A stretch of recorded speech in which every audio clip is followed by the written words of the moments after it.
नमस्कार मंडळी, आजच्या या खास विश्लेषणात तुमचं खूप खूप स्वागत. आज आपण एका अतिशय प्रभावी साहित्याबद्दल बोलणार आहोत. अखंड ज्योती मासिकाची मे 1970ची आवृत्ती. हे अद्भुत विचार युगऋषी पंडित श्रीराम शर्मा आचार्यजी यांनी मांडले आहेत. हे केवळ काही लेख नाहीत बरं का, तर ही एक अशी प्रज्वलित मशाल आहे जी आपल्या विचारांना पूर्णपणे नवी दिशा देते. तर मग मानवी मनाची आणि अध्यात्माची ही अफाट ताकद समजून घेण्यासाठी थेट सुरुवात करूया. या संपूर्ण ज्ञानप्रवासाचा अंदाज येण्यासाठी आपण यातील 24 सखोल लेखांना 5 सोप्या भागांत विभागला आहे. 1. मन आणि आत्मा. 2. विज्ञान आणि भारतीय तत्त्वज्ञानाचा संगम. 3. निसर्ग, उपचार आणि सुसंवाद. 4. आध्यात्मिक साधनेतील शिस्त. आणि 5. नवयुगाची दृष्टी. आणि शेवटी आपण ह्या सगळ्याचा एक मस्त सारांश पाहणार आहोत. चला तर मग पुढे जाऊया. आपला पहिला भाग आहे मन आणि आत्मा, अंतरात्म्याची जागृती.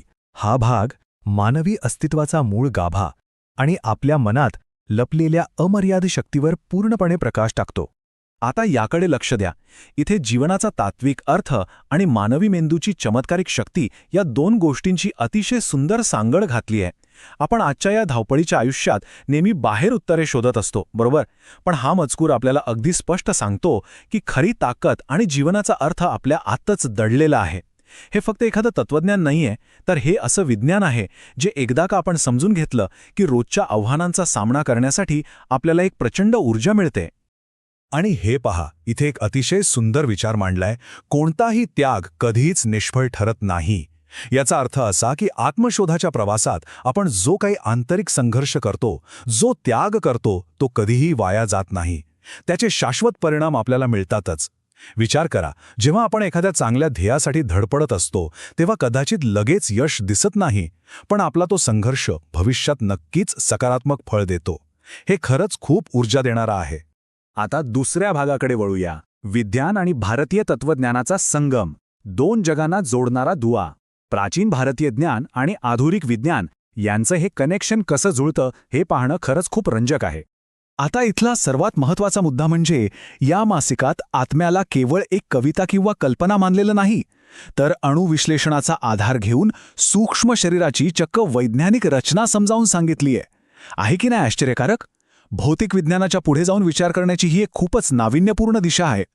आपलं अस्तित्व फक्त या दिसणाऱ्या शरीरापुरतं मर्यादित नसून ते एका अत्यंत शक्तिशाली आणि सूक्ष्म ऊर्जेशी जोडलेलं आहे, हे यातून सिद्ध होतं. येथे एक भन्नाट तुलना केली आहे. एका बाजूला आहेत आपले आधुनिक जीवशास्त्रज्ञ जे फक्त दृश्य जगाचा आणि शरीराचा विचार करतात, ज्याला अर्थातच काही स्पष्ट मर्यादा आहेत. पण दुसऱ्या बाजूला आहेत निसर्गाचे नियम, जे अमर्याद आहेत, ज्यात अनंत शहाणपण आणि एक अफाट वैश्विक समतोल भरलेला आहे. ह्या विशाल निसर्गासमोर मानवी विज्ञानाचा दृष्टिकोन किती संकुचित वाटतो, नाही का?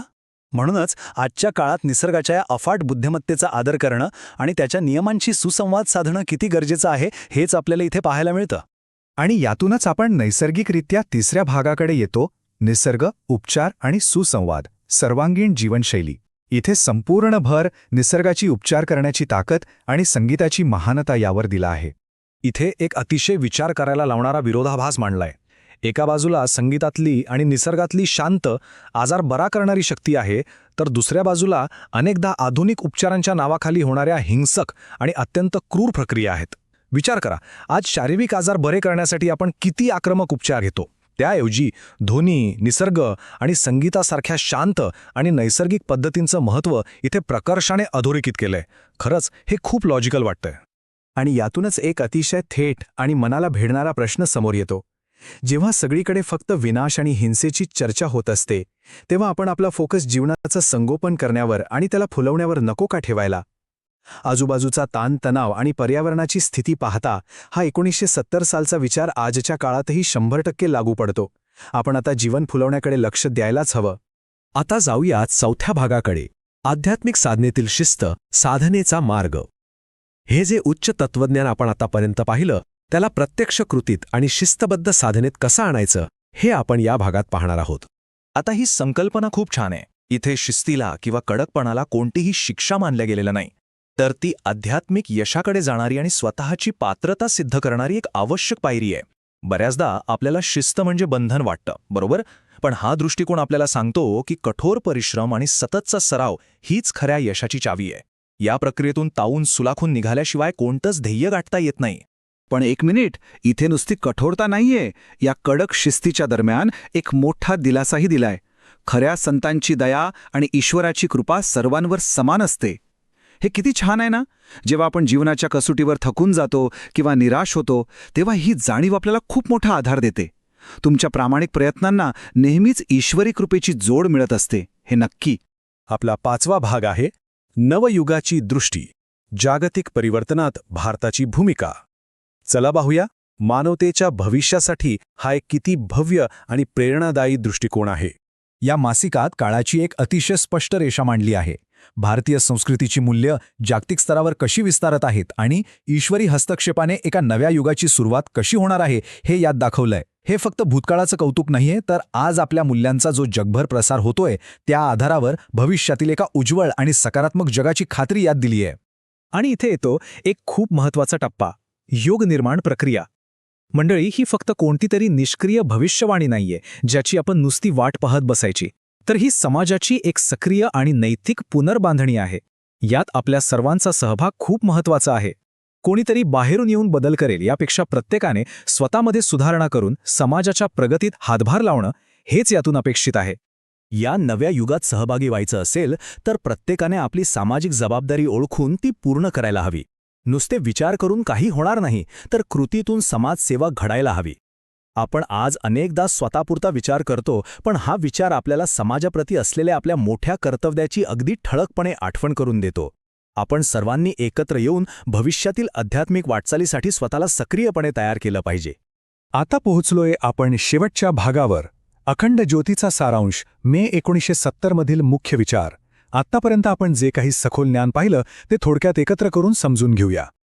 या सारांशावरून तुम्हाला अगदी स्पष्टपणे दिसेल की मे 1970ची ही आवृत्ती आपल्याला अंतरात्म्याला जागृत करण्यापासून ते संपूर्ण मानवतेचं भविष्य घडवण्यापर्यंतच्या एका अद्भुत प्रवासावर घेऊन जाते.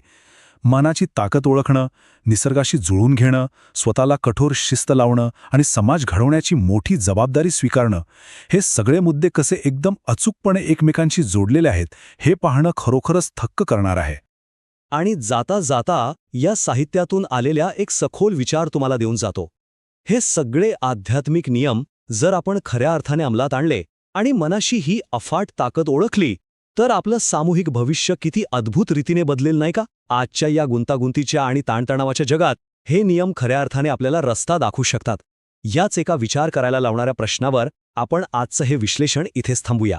या ज्ञानाच्या प्रकाशात नेहमी स्वतःला जागृत ठेवा आणि स्वतःमधील अमर्याद क्षमतांचा शोध घेत रहा.